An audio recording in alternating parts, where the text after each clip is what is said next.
Welcome to the Earthworks podcast, where our team will share the jargon of carbon from many of our turf friends from the past 30 years. Hey, everybody. Kevin Hicks here with Earthworks. Got another podcast coming to you today with Mike Kerns. I have a new camera, and I'm not sure where I'm supposed to be looking, but Mike Kerns is the field manager for, I probably botched your title already, but for Snapdragon Field, which is on the San Diego State property. But we're going to have to kind of parse how all that works, because I think it's a pretty tangled web that you weave through every day. So, Mike, thanks for jumping on. I appreciate it, and we got to know each other. We'll talk about this too, but a few years back. So excited to have you on and talk about the complexity of what you try to manage down there in San Diego. I appreciate it. Thanks for having me. It's always fun to kind of talk about what we're doing here. It's a unique property and it's a unique site in the everyday life that we have here. Very. So it's fun. Yeah, I had a chance to go out to dinner with you and your wife and Brad Baker, and it seems like you guys have found a home, which is really cool. That's it's a great place. My wife and I used to escape when we lived in Arizona. We'd escape over there all the time, and there's a lot of little hidden gems in that area. It's not just the downtown, the gas lamp district. There's a lot to see and do down there. So I'm happy for you guys. when I moved here, you think of San Diego. I had been here a few times, once for STMA and another time. But I remember telling my wife when we were dating at that point, I was like, well, I'm moving here. And I didn't leave the gas lamp. I did, my hotel was there and Yeah. I didn't leave. And now that we live, outside of it and closer to Mission Valley, San Diego's not much of a beach. It's more of a desert than it is anything else. That's right. You have your beach towns, but for the most part, especially where the stadium's situated, where we live now, it's a lot more desert than people realize. Yeah.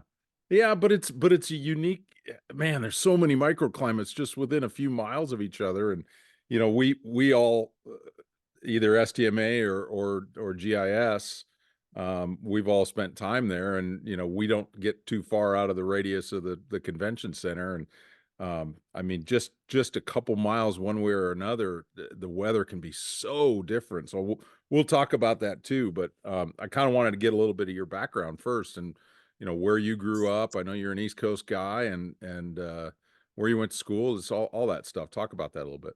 Yeah, so I'm a Philly guy, born and raised up until was it been 3 years now since I left Philly, Right. to head to Seattle. Kind of, the career starts as most as it does, right? Like it's a summer job. Started off at a private country club not too far from my house. The superintendent there really didn't have a position, but I called him multiple times through the summer. I was like, I just want a job, and it turned into that, and it turned into a career. I didn't really know what I wanted to do outside of, once I graduated high school. Yeah. It was one of those things where you try to figure it out, and it's like, well, I'm just going to stay here and be a job. And then I remember the assistant telling me, you can go to school for this, and I was like, I'm not into it. But believe it or not, I mean, I went to Rutgers, and I graduated Rutgers when I was 19, so fresh kind of out of high school at Right. that point. And just worked my way up from there. Spent from 19, probably when I started was 16 to 21, 22 at that point there. And my twin brother does the same thing for a living. So when he left a private school to head to the minor leagues, I was like, well, yeah, I guess this is my opportunity to kind of get out of golf at that point, not knowing what the future would entail. Yeah. So I left, went to work for a school, spent 2 years there. And then I was like, yeah, I'm still young enough. Why don't I take a chance? Left a full-time paying job to take a monthly stipend at a minor league baseball club, which, it's funny. My wife will always say, you're always at the right place at the right time. And I left, full-time, took that job, and then just by happenstance, the superintendent or the head groundskeeper at that point left to take a job with the Mets, and they hired me on as the head groundskeeper. So this was where? This was in Trenton, New Jersey, for the Double-A affiliate of the Yankees at that time. Sorry. And just kind of at that point, spent the next 7 seasons there, kind of learning the ropes by happenstance and making mistakes pretty much. And then, I left there to take a job. I was like, all right, I got married, and I was like, all right, life needs to slow down a little bit. The grueling hours of minor league baseball kind of weren't, I wanted something different. So I had taken a job as the manager of grounds for the Phillies Urban Youth Academy. For those that aren't familiar with it, it's 2 softball fields and 2 baseball fields across from the stadium at FDR Park. I had known Mike, Skip, Barry, all those guys. I'd worked for them when I was an assistant. When I was assistant in Trenton, I was working both jobs. On the off days, I would go to Trenton from 8 to 2, 3 in the afternoon, then drive to Philly, and then drive 45 to an hour home, and then just keep doing that triangle. For and when the team was in town, when the Thunder were in town, I would just stay up there. Yeah. So then I took the job with the Phillies. Kind of, it ran its course, kind of, I guess. I still had that itch to go to minor league baseball. Still missed having, my own field every day and coming in and taking care of one field. Yeah. So I had actually had the opportunity to go back to the Thunder. It's a special place for me. It's where I met my wife. So it was an opportunity to go back, and everything kind of fell in. The only downside to it was then COVID hit. And once COVID hit, minor league baseball, eliminated some teams. The Yankees, Baltimore, Colts style, up and moved overnight. We found out on a Saturday morning through, social media that the team was leaving. Oh, that's nice. I don't have a job anymore. So it quickly kind of surprised everybody. They didn't tell anybody. It was literally Baltimore Colts up in the middle of the silent night. So they're in the middle of the night, and it was just, what do you do from there? Right. So kudos to the ownership group who found, where they were going to land. It wasn't ultimately what I wanted to do. And they were gracious, with understanding where I was going to be and what I wanted to do. And then Tacoma came about, so moved to a AAA job. That's all I ever wanted to do. I wanted to be a AAA groundskeeper. And so we finally made the decision, where was this job going to take me? And with, my wife and I in tow and our dog, we took the trek across from the East Coast to the West Coast. Here we go. Here we go. This is what we're going to do. And we did it. And I spent a year there before, this job opened up. And I was like, it was kind of like the way I thought about it was, you don't get many opportunities like a golf course superintendent, right? To grow in a course. You don't get the opportunity to be in ground up. So this was that opportunity. Did I think it was to the day that I accepted this job was the day that we moved into our apartment in Tacoma. So to the day, I was like, I guess we're moving to San Diego. Okay. So, and that's where we ended up. So geographically, I guess Florida's next. Is that No, we're not going to do that. We're going to stay out of it. So let's, I want to get into the details of Snapdragon here in a minute, but,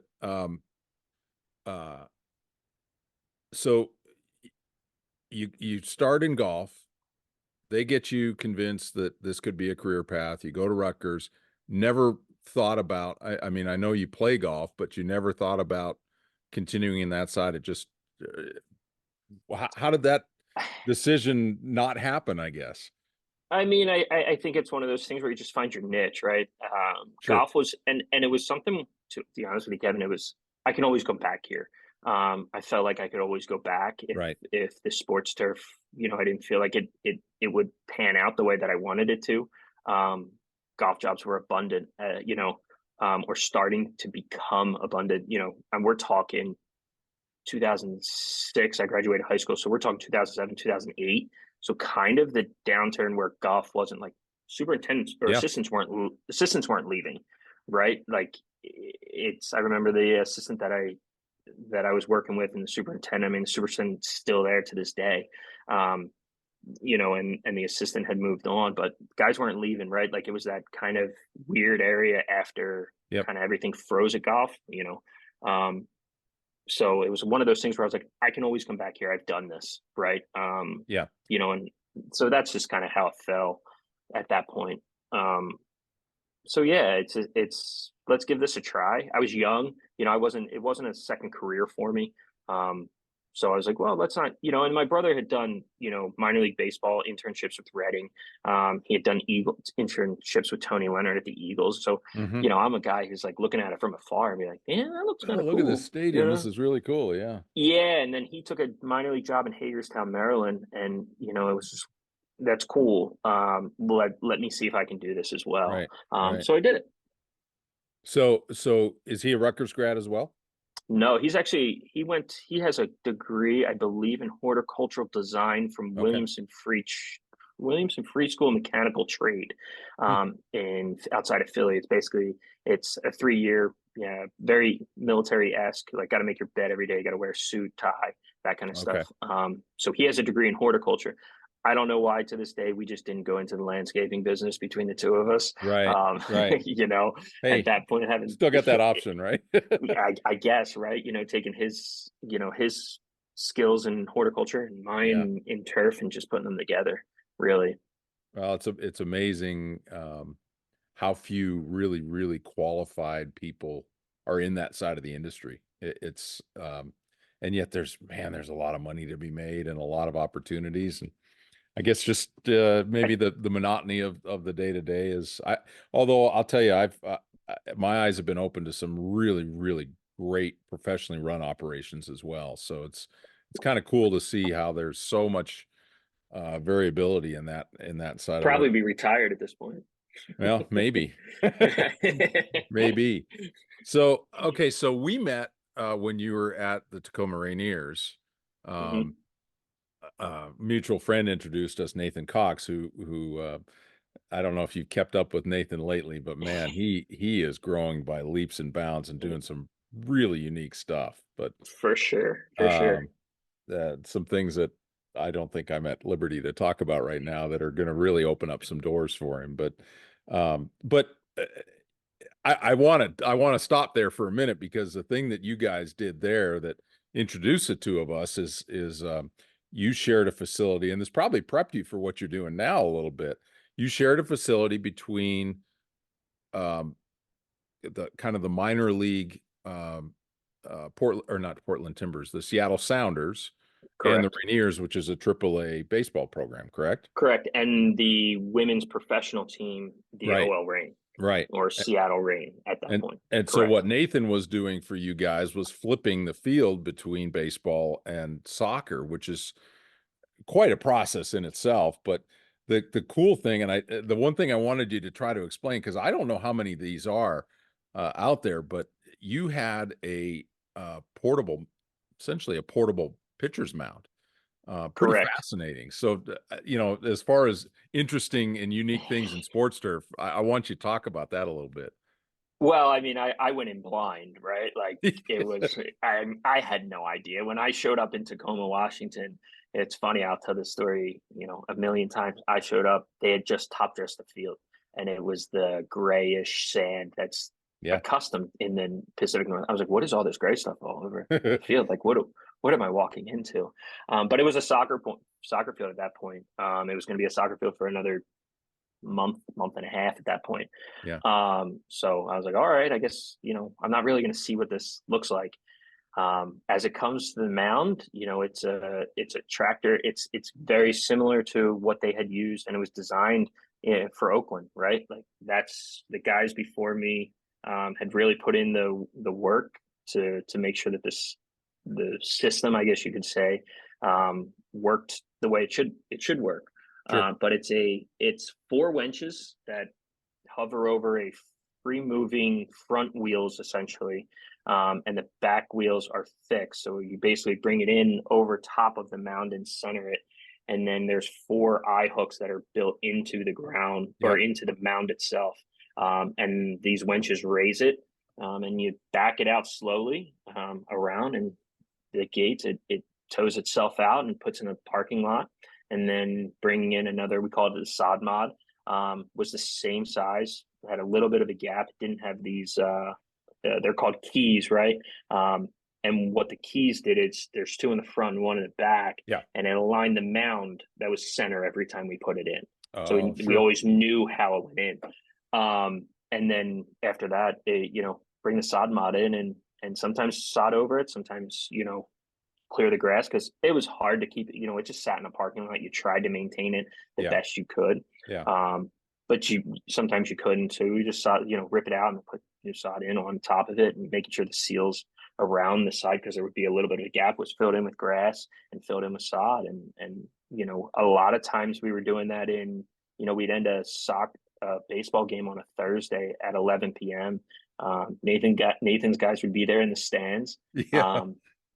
Waiting for the game to end, and they would start immediately after the game. We would blow the conditioner from the edges to the middle of the field, sweep up everything on mound and home plate, and then those guys would come in with their, they had phrase mowers that were built for just the base paths, 4 foot wide. We had really small base paths, enough that they could just get one down the strip down the base paths, and that was clear. And that was it. And it was cut down to an inch and a half. That's what they would cut it down to. And we would just lay sod right in there and it would be ready to go for, and we would do it, like I said, Thursday at like 11 o'clock, we would be playing a soccer game on Saturday. Yeah. And then it was only maybe a few games and you'd go right back to baseball. And it would be 7 days. I want to say that he was in there 20 plus times a year, wasn't it? 15, 16 times a year. Yeah. Is what we did. And it changed, it was unique in the sense of I'm accustomed to play 7 games off 7 days. And sometimes those flips were more grueling than the actual baseball. Especially when you get into late in the year and you're worrying about you're having conversations with people on your Pacific Northwest is notorious for rain. I mean, you get a really good from mid-June to about mid-September, end of September, where you kind of get a dry spell a little bit, and but you get into October, and at that time they moved the baseball season, right? They moved it to the beginning of October. Well, you're playing those 2 weeks, and it's tough. You're talking about people putting tents over the infield to be able to grade it, to be able to get stuff out. Crazy. The biggest part is people don't, with talking with Nathan, is making sure that the moisture had to be right for the game, but it also had to be right to take the stuff out. Yeah. Around the edges. If it was too dry, it would grind through his machines and it would take longer. If it was too wet, it would just gunk up on the belts. Right. But remember, all that stuff had to come back in 7 days later. So it wasn't like we were putting new material in. And then we would bring it back in and just box grade it at that point into the spots, because it's 7 days later, 8 days later, it was going to be. And there's plenty of times where, it's 10 a.m. and we're playing a game at 7 and we're still putting infield material in spots, camping edges and all that stuff, right? It took years off my life. Yeah. I remember the soccer part of it, right? Like we put the field in at the end of October for soccer, and it just rained. It rained. It was, I think, one of the rainiest falls they've ever had. And I got pictures of it. We had the tarp on for 7 days straight. And just peaking, like if we could get 2 hours of no rain, we would take it off. So it's those types of things. Like you can't get the infield wet. It's only an inch and a half of sod on top of it. You can't. And it's not a Philly deluge. It's just piss and rain all the time, right? I mean, it never just stops. This inch of rain that you would get, and like, you're going to get an inch of rain this week, and it's a 1/10 of an inch of rain all day forever. It's this slow, nothing dries out. Right. It's just this really, really slow process of a rain. Like very rarely do we get like heavy storms. Yeah. Especially coming off, the sound up there. Very rarely do you get a thunderstorm unless it's coming out of the south. Then you would get hit with heavy rain, but people don't realize like it's just an inch of rain for a week at a time. Yeah, and it's Seattle's further north than people think too, so the days get pretty darn short in the wintertime. In the summer, they're long. I remember driving home in the summer, they're long. And like, damn, like 10, 11 o'clock at night. And, from the East Coast, we don't get that, right? Like, it's the sun's still up on the horizon. You're like, this is weird. Yeah, and you're starting a flip at 10 o'clock, and the sunset's just going down. Yeah. So the mound, and I actually took some film of that, so I might have Mike stitch that in for us. But that was not a cheap implement, was it? No, no. I believe when I got there, the crew that was there before me who started it, I think, it's probably half to $750,000 Are of a process. are there a number of facilities that use that technology? So I think that there's some that use like portable mounds that come out in pieces. Okay, There's others who just take it out completely. They'll bring right. in a mini X across the Just field, with just boards down, level it. flooring, and just level it and then rebuild it. I don't think that they wanted to do that. They wanted to have a real process in Yeah, what they wanted to do. sure.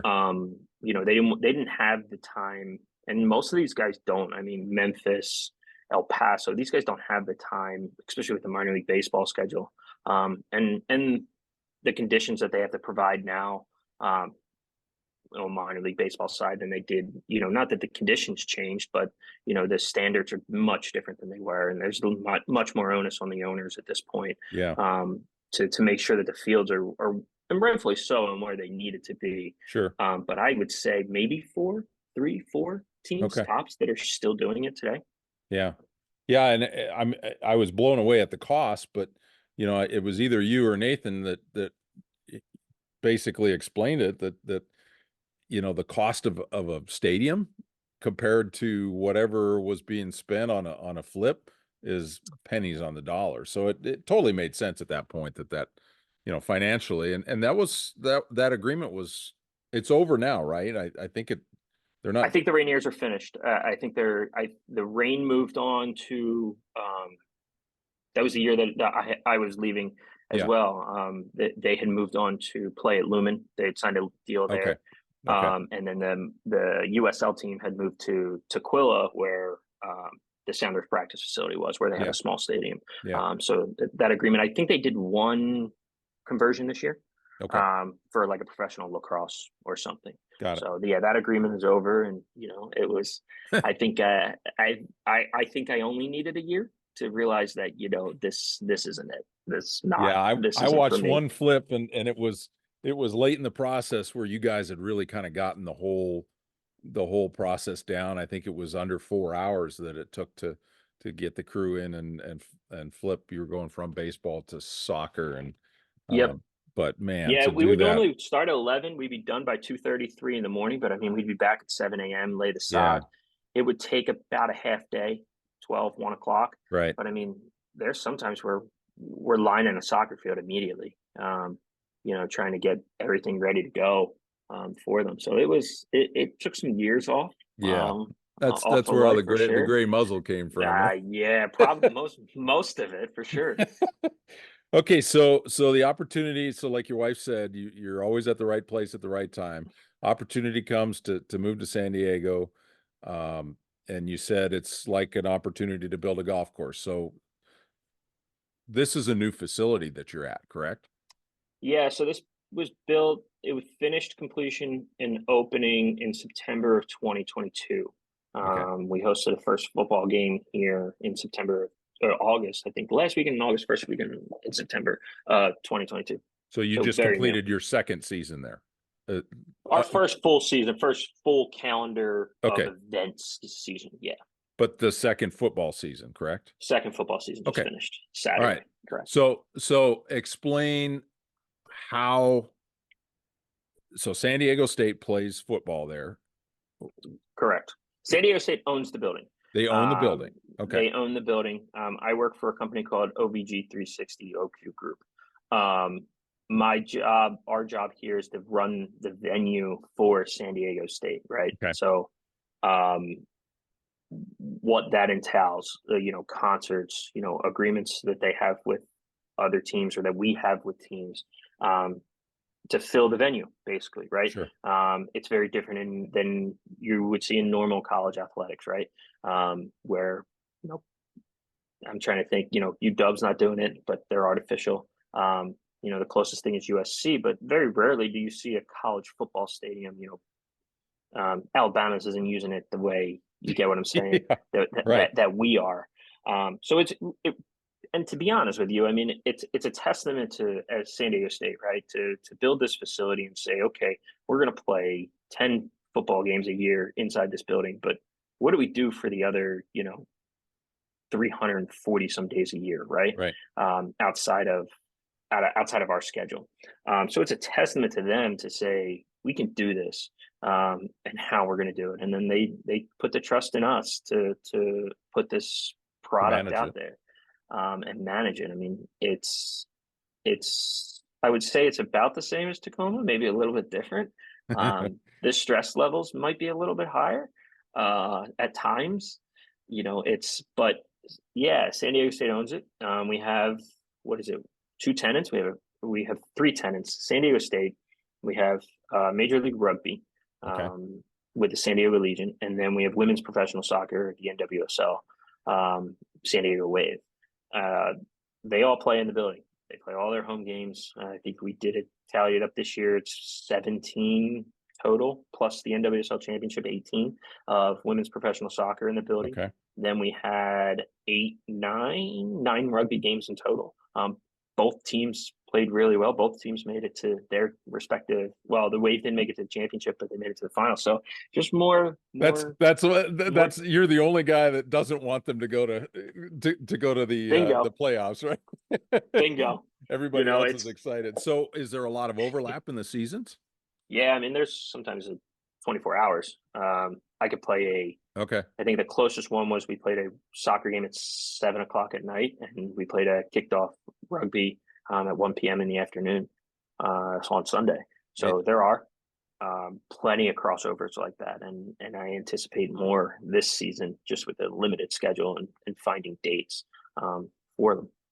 So I excel at rabbit trails on my podcast interviews, and so here's my first one, because you posted this the other day on Twitter, where you painted kind of that background logo of the Aztecs, and it was a pretty involved logo in the end zone. But and I want you to explain, because I don't know. I mean, I watched the videos of guys painting their shoes and using the stencils and what have you, but when you've got a multi-use facility like that, are you removing the paint when soccer comes in, or talk about that? I don't know how that works. Yeah, I mean, we are. I wouldn't say use the words remove, right? What we're trying to do is diminish the paint as best as we can. We're never going to be able to remove it in an overnight aspect, right? Through what method? So we use chalk-based paint here at a very diluted rate. There's times where we're out there maybe 48 ounces of paint to like 5 gallons of water. Just enough to give it color, but enough that it doesn't, we're not, and we're turning our pressure. We have our 3500s from Bright Stripe, our painters. I mean, we're on the lightest setting that we can possibly be on pressure. We're on the lightest setting, the tip of not putting out a lot of paint. And this is trial and error, right? Like nobody's done it. You can talk to people and see what they're doing, but it's going to be, I mean, we've played with rates on paint down to 36 ounces. Well, and it probably varies based on the species of turf. It varies on the height of cut and all that stuff. So depends on all of it. It's trial and error. It's trial and error to try and figure out who,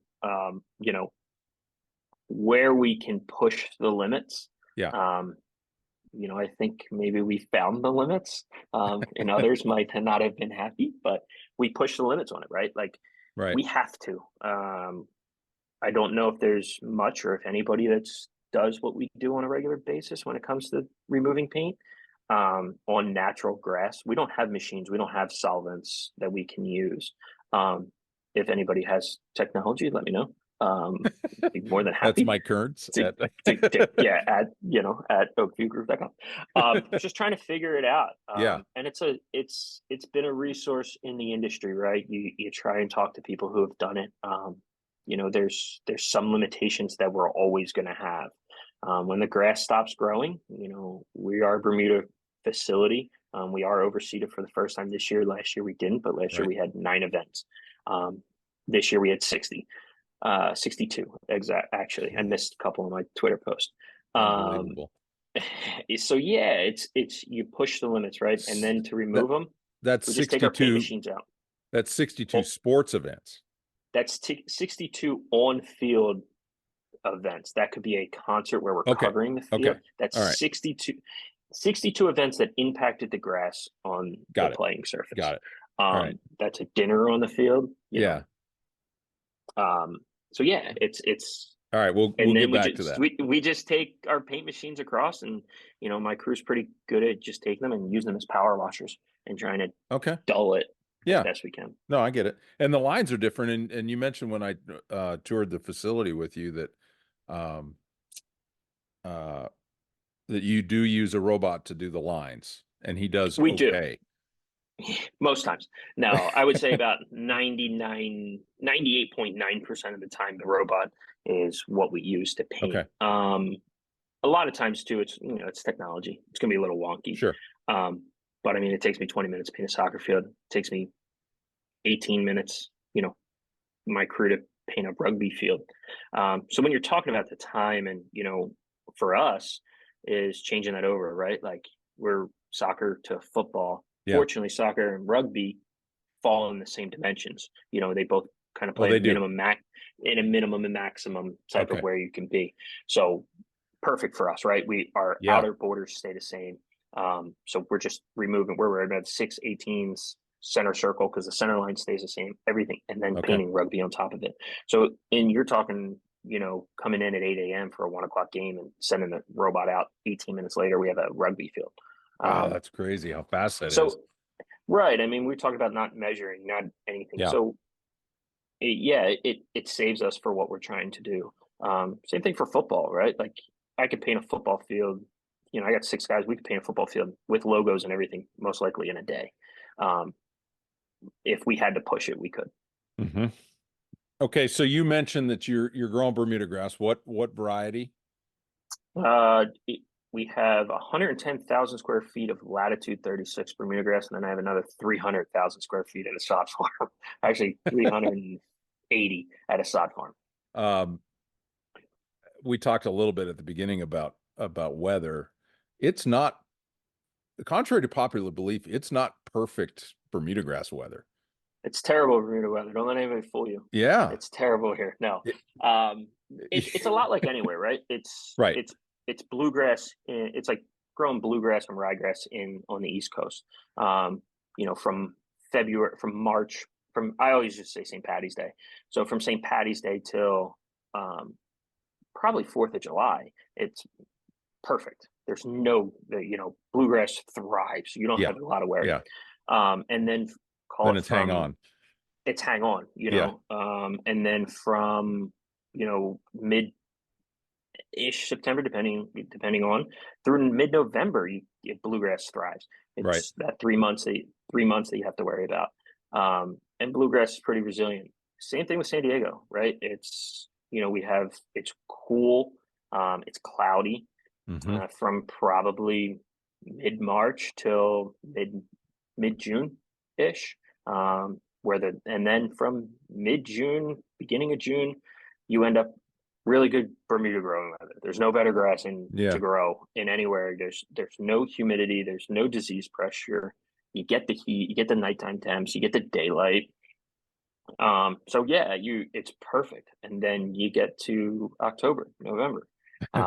You drastically changes. Yeah, you mentioned cool and cloudy, and I got a friend up in Canada that listens religiously to our podcast. So I'm sure, Nick, you're thinking, hold my beer on the cool and and cloudy, but when you're trying to grow a warm season grass, you need some heat units, and the nighttime temperatures, the sunlight. Especially. Yeah, really, you need sunlight. And that's where we fall. I mean, it's 44. When we came in here, I think it was 3 weeks ago.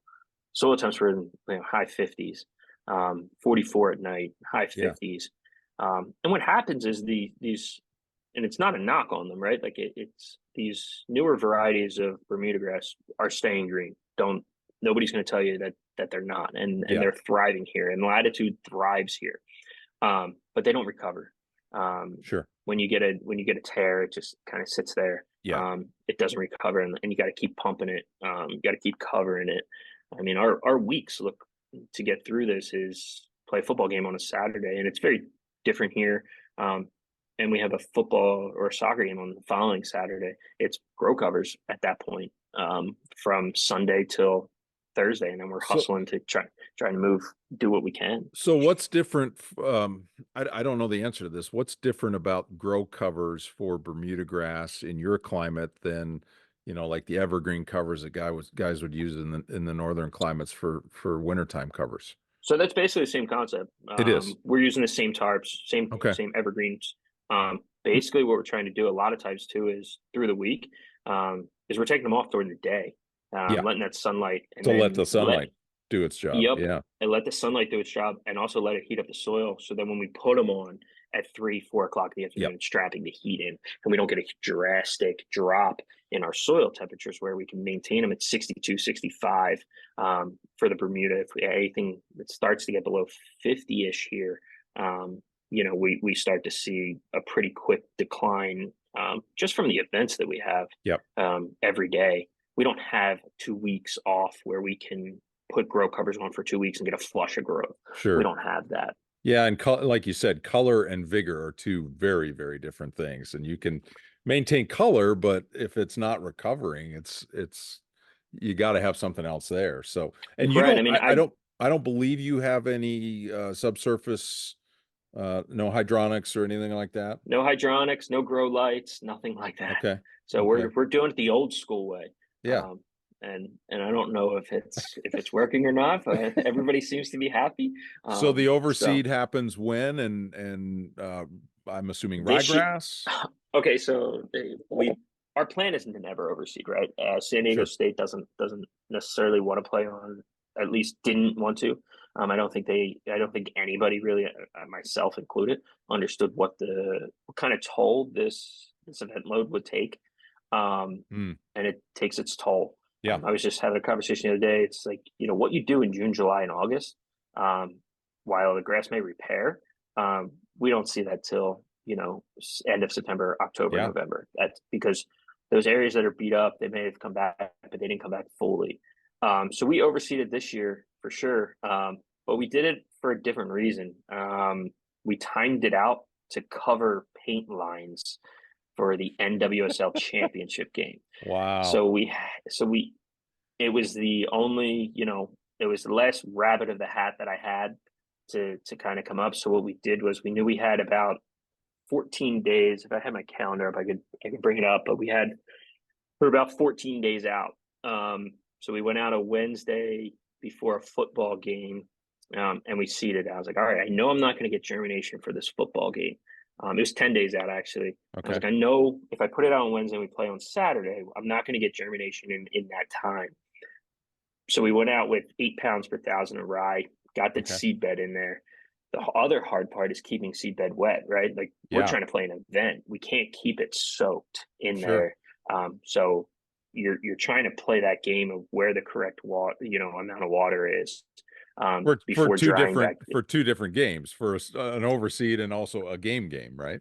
Correct. So it's like we like to keep our football field anywhere between 21 and 22% for football. But overseeding, we probably want to be at 28, 29, 30, somewhere in there. Keep that soil wet, but we also can't keep it wet during the day because we got stuff that we need to do.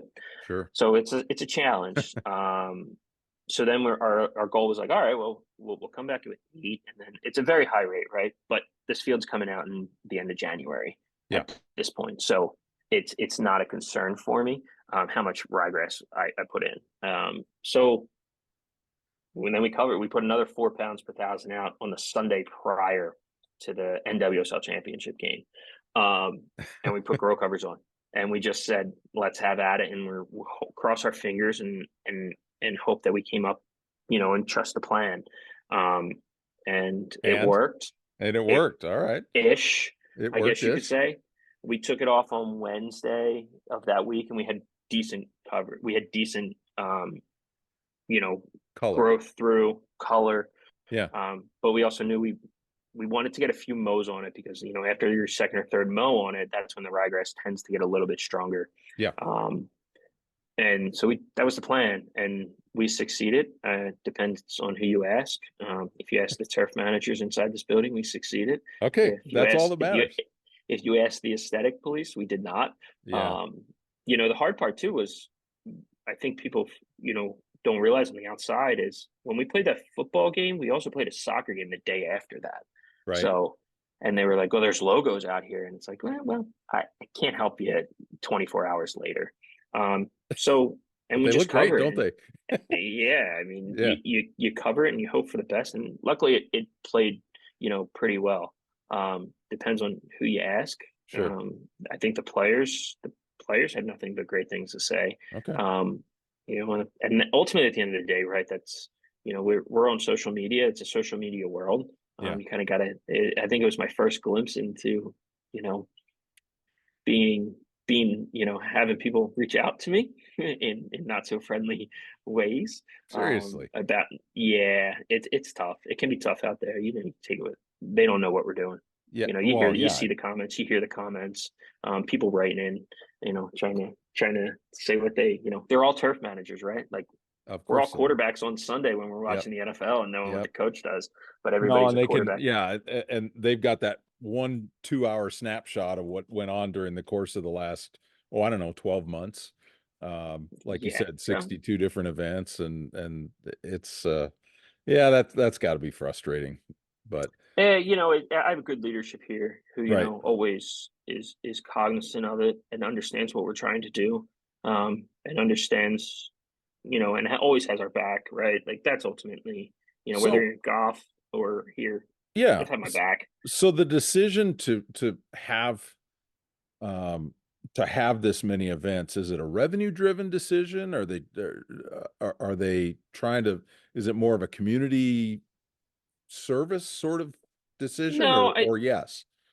I think, right. Like, I think sometimes in the sports turf world, we kind of, as turf managers, at least from my point of view, is we kind of forget that this business in a whole is a revenue generating business. Yeah. I was kind of taught at a young age, on what we're trying to do here in the business is the idea is, right, like the company makes more money, you hope it trickles down, right? You hope it trickles down to me, and it has, right? We're expanding staff again. We're hiring a coordinator, so that's what you ultimately work for.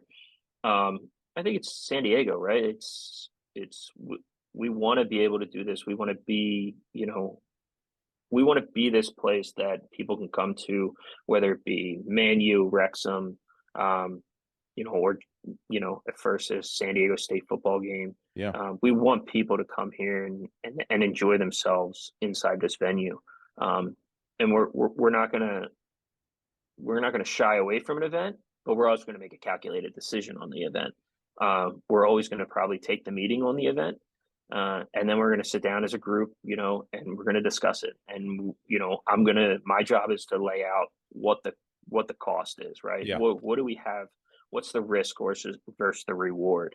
And those, we're getting to a point where those things are being heard. I think this is the first year, right? We're going to go through a 5-7 year period here where I don't think we're ever going to sit down and be like, we're comfortable. We opened last year with 12 total events, 8 football games, 4 soccer games. And then on the other side is this year we had 62 events. Next year, we're going to look at probably very similar events, but then we're talking about MLS in 25. What does that look like? So everything resets at that point. MLS, Major League Soccer, as a home stadium, as a home stadium. Oh, really? Yeah, for the San Diego's. So what does that look like, as a whole? How many games do they play? What's a regular season? Probably about 17, 18. 17 home games? Yeah, and then you start adding in different cups that they do, different in-year tournaments and things like that. So, I mean, what does that look like at that point as well? We don't know. And I'm not going to sit here and say that we have the answers either. That's definitely from a turf standpoint, I don't know. But we're going to try, right? We're going to go back to the drawing board just like we did for this year. And we're going to figure it out for sure. And we have the full support from, everybody that's involved in this building to make sure that we have everything that we need to be successful. And that's all you can really ask for. So you're king for a day. You're in charge of this whole facility. Um, gosh, I'm going to get burned for this one, but I have to ask, is natural grass the right choice? A, and is Bermuda the right choice? Given So just take this year, the 62 events, given that is that the best fit? And maybe, there is no perfect fit, obviously. nope, there isn't a perfect fit, right? So is grass the right fit? Yes. Okay. I think what you can Good take answer, out of Mike. this, I think no truth, but honestly, I mean, I think what you can take out of this is in this field has operated for 2 years, new ones, whatever you say. We've had one major injury on the playing surface. Good point. One major injury. And it was unfortunately to Megan Rapinoe. And she tore her Achilles. If you ask me, that's one of those freak injuries. Sure. I don't think that can happen anywhere. I don't think she even said that has nothing to do with the playing surface. Yeah. At that time, I think it's just one of those injuries, right? Like it's not. So yeah, turf is the right answer, especially when you're getting professional rugby players, professional Right. soccer players, men and women, and you're getting collegiate football players inside this building. Grass is the right answer. Yeah. In that aspect, for that sole reason, right? I mean, we want to make sure that we have a premier playing surface along with those events. We want to have premier events. We want to have a premier playing surface, and that's what we wanted to. That's what we're achieving here. Now, to your next question, is Bermuda the right choice? Funny you asked that because I've been throwing it around for the past 2 weeks. I may speak a little out, but kind of what the Eagles do, right? What Tony does. They have a Bermuda grass field, and come probably mid-October, early November, maybe even earlier than that. I haven't talked to Tony in a while. They put in a bluegrass field. Right. Right. At least that was the way they used to do it. I don't know if that's how they still operate. So right, like, is that a feasible thing for us to do here? We have to look at it. And I think that's the unique thing about this building is there isn't going to be anything that we're not going to try to make sure that we have keep having a premier playing surface for an athlete to come in here, professional, collegiate, to make sure that we have I've talked about it. I call my sod farm manager all the time about it. And we throw these, I have conversations with Will Snell, who used to be at the Rose Bowl. Is this the right, is this right? Like, and I think that that's a testament to this industry to be able to call somebody up and be like, what do you think about this? I mean, Josh Koss, right? Yeah. Josh, I could call 2 times a week and be like, and it's just throwing stuff at him and he loves it. Right. Keeps his toe in the water, so to speak. Right. And I enjoy talking to him and especially because he was here. He was in San Diego. Yep. So yes, is this the right grass? Yes. Now, like I said, we're doing this a different way. We don't have grow lights. We don't have heating system. You give me grow lights and a heating system, and I'd probably say I would never put ryegrass out here again. If I made you choose, which one would you choose? Between grass? lights and heating. Well, give me lights with the heat. Okay. You go to give me the lights that have Both. the heat capability. Yeah. That I can keep the canopy, I can keep the soil warm to the point that we need it to be to prolong. And that's the question, right? Like it's a cool price, for grow lights. It's an investment. Yeah. These are things that you don't know until you're in the building, right? And unfortunately, how the building operates. I think you're a little short on infrastructure, right, to support the lights. We were talking about that. We'll see. We'll see. We'll see. Okay. All right. Good. We'll make some positive. Space. That's if positive. It ends up being it'll make some space, but like it's how technology's changing. It's how grass is. It's what we are. I mean, you look at Green Bay, you look at Kansas City. Right. Look at all these soccer clubs that have them. It's part of growing grass today. Right. It's just what it is, and you got to figure out how to do it. Well, the golf guys deal with trees, and you guys deal with stands and bleachers, and I would contend that the trees maybe give you a little bit more filtered light than a Shade to bleacher on shade. the south side, right? Shade to shade. Yeah, shade is shade. Whatever impedes light to getting to the grass Yeah, yeah. is an issue. So, I how just don't many have to clean times? anything up. I don't have to Right. clean up leaves or anything like that. Well, that's a good point. Maybe some cups and things like that now Yeah, that end up here on and there. But if you don't put me on sunflower a blower seeds. don't put me on a blower when it's 45, 46 degrees, 48 degrees, going back and forth. Or put me on a roller to roll greens and I'm using the heat, the old Salsco is what I used, Right, when I right. was in the business and putting my hand back there, filling my glove up with. Stick your I glove don't. on. Yeah, I know. I'm out on those. I am I agree. 100% out on Well, those. that's why you're staying in San Diego, right? For sure, for sure. But no, it was 57 the other night and I was freezing. I'll So bet I you think I've were. acclimated.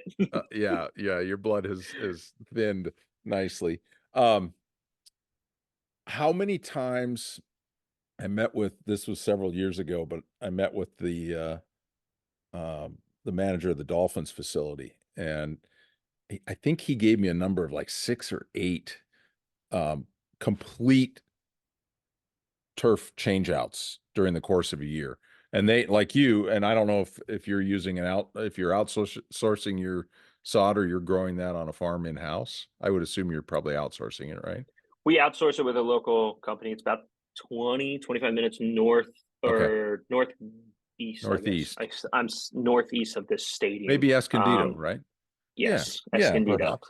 Okay. Escondido. We have, we are growing sand-based fields. Like I said, I mean, we Okay. have 110,000 square feet here. So we, at all times, we have a huge plot there. You At have all a times, field. we have about 380,000 square feet. The goal there is always to have 2 full fields, and what we call a concert field. That's about 30,000 square feet if we ever need to replace where our stage. Okay. And that's just planning. That's what that's what it is. So, but in a year, we did 4 this year. You did 4 completes. 4 completes and 1 gut job down the middle. And the process for that is phrase and remove, cut and remove. No, sod cutters.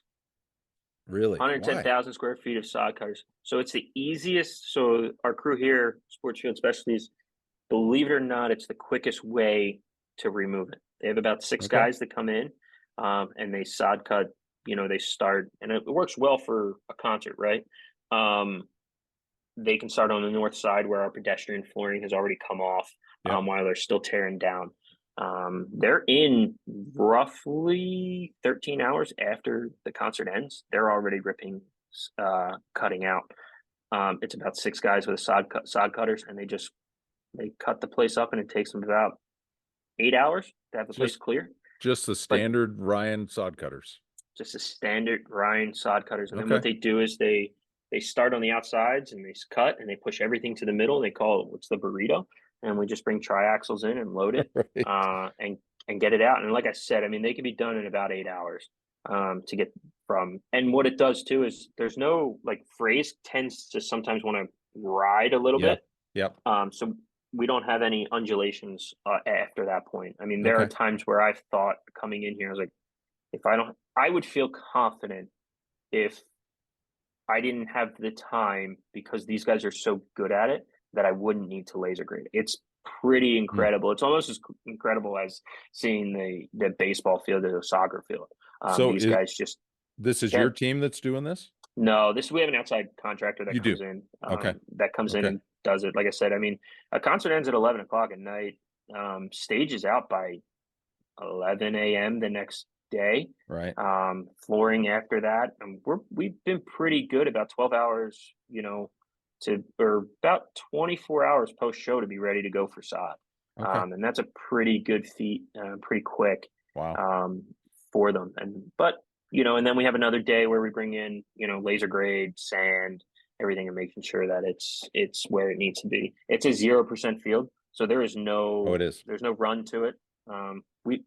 We have no pitch to it. There doesn't need to be. Yeah. We don't get monsoons, and when we do get our Right. monsoons, has over 600 tons of dirt on it.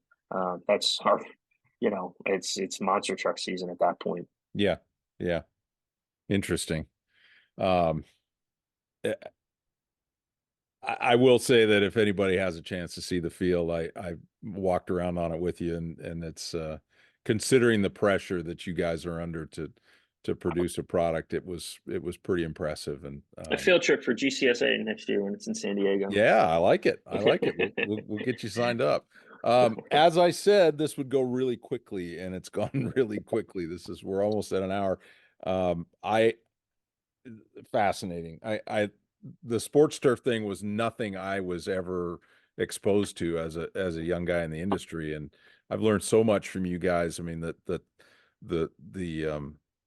the sheer strength conversations. I mean, that's you guys live and die by that. And, golf guys don't really consider that a priority because it's a totally different ball game. But, and Nathan and I have talked a lot about sheer strength lately and some of the stuff that he's doing. And, you mentioned Will Schnell. We were on the phone with him the other day talking about a project in the Midwest. And, it's just a different way of looking at things. But when you get a bunch of 300-pound beasts out there moving around, pushing each other around, you got to have a little bit different approach to turf management, don't you? Yeah, I mean, we've seen it all, right? We put a field down and played 5 days later on an 1.25 inch thick Bermuda grass. And these rugby guys, talk about football players are one thing, rugby guys are a whole nother breed. Yeah. But these guys catch a seam and it just peels it up, and you're just sitting there and you lose a little bit and you just throw your hands up. But yeah, when it comes to golf and sports surf, look, they're the same. We're both growing grass for a living. I think sometimes we kind of want to get into the weeds a little bit about that kind of stuff. But ultimately, at the end of the day, I mean, we're growing grass. That's what we do. It's what we do for a living. And, I probably not the right mantra, but it keeps me level headed, and, in the sense of we can replace it. Right. We have the ability to do that. If something gets messed up, that doesn't mean it's any less stress than what we have. I don't have 120 acres of a golf course that I need to maintain. I'll give them that. I also don't have, I have, here's a little bit different. I would say I don't have a greens committee, but I kind of do. I have four people that I have to kind of answer to, versus just having one, for a baseball club. Sure. But also I would say on the same sides, when it comes to golf guys, it's, you don't have a stage put on your 18th green. Right. And have, right. Well, not very often. not very often, a full built stage and production on your 18th green, and turn around and you got to play on it 7 days later. Yeah. But that's what we do, and I think both sides, I think anybody could, I think in this business, we're seeing a lot of people turn over out of sports start to go to golf. And I think, I'm good friends with a superintendent here since moving. He works down the road. He takes some of our stuff, and he's like, I don't know how you guys do it. But then he jokes with me. He's like, you guys don't get in at 5 a.m. I was like, yeah, but you're not there till you're not there at 2 a.m. Yeah, it's completely different. It is all relative for sure. It's all relative how you look at it. But ultimately, at the end of the day, we're trying to do is grow grass for a living. And enjoy ourselves while doing it. You do it well, my man, and with a smile on your face. When there's some days, I'm sure you don't need to have a smile on your face. There are some days where what are you going to do, right? There's a saying here that East Coast Mike is out versus West Coast Mike. Mike, who's here today? They know when East Coast Mike's here. East Coast Mike he's a little bit rougher to talk to, and a little more assertive, right? Little bit. So. Yeah. All right. So I'm going to wrap up with my standard lightning round, and I think I put a note on the bottom of your outline that you don't get any prep on this. It's just whatever pops in your head. And this one could land you in some trouble, but college or pro sports? Oh, college. Okay. I Which think one? it's a unique college football. I mean, look, it's there's nothing, I'm a football guy, so I'm going to choose football. I'm still learning the game of soccer, to be honest with you. The first time I ever was in Tacoma, and I still didn't know what was going on. Sure. To this day, I kind of still don't know what's going on. But football is just more exciting, especially here at San Diego State. It's just that much better. Yeah. I could do without the 4.5-hour games though. You introduced a new I will coach get today. they did. Yeah, So a good. little more firepower on offense. But I will say soccer is much easier to work, and that's a running clock for 90 minutes. Let's get in and out. That's a good point. That's a good point. Beer, wine, or other? Beer, Okay. hands down. Hands We're in the down. brewery capital of the world. Yeah. You know, Yeah. it's San Diego is a fine city for Man, there's a brewers. peanut butter stout down there that I just There's that's to die for. I love that yes, one. it is. Favorite recreation activity outside of your job, obviously. Golf, hands Okay. down. All right. Do you play a lot? I played Monday, playing Saturday. It's my off season. It's what I'm doing. I Handicap? played last 11.2 right now. Okay. Good. Played Good. in Palm Springs last weekend. So Yeah, I saw you that. know, You could play then. Good. hey, I'm here. I'm taking advantage of the weather. Yeah, you might as well. Coolest place you've ever visited? Coolest place I've ever Because you visited. guys travel a little bit, you and your wife. We try to. We haven't in the past couple of years, but I will say this: living in the Pacific Northwest was probably one of the best things I've ever done. It's one of the most beautiful places I've ever seen. And I call it for the great 6 weeks when you get when there's Yeah. no rain or anything. But yeah, the Pacific Northwest it's Okay. beautiful. It's hands down. When you get a clear day on Mount Rainier coming out of Tacoma, that's coming from an Yeah. East Coast kid who grew up in Philly in the suburbs. There's nothing beats it. But I will say, Monterey Peninsula in California is pretty close to it. That's pretty It's special. pretty special as well. Yeah, for sure. It doesn't have to be inside turf management. Dream gig, your dream job. Sports radio host, easily, cool. hands down. Love, if I wasn't doing this, I would have maybe found my way into that. Yeah. But I listen to sports radio all day, every day. Especially when I was back in Philly, it was all I listened to. But it's 100% what I would do. Cool. Yeah, you'd be good at that. I got a face for it. Yeah, me too.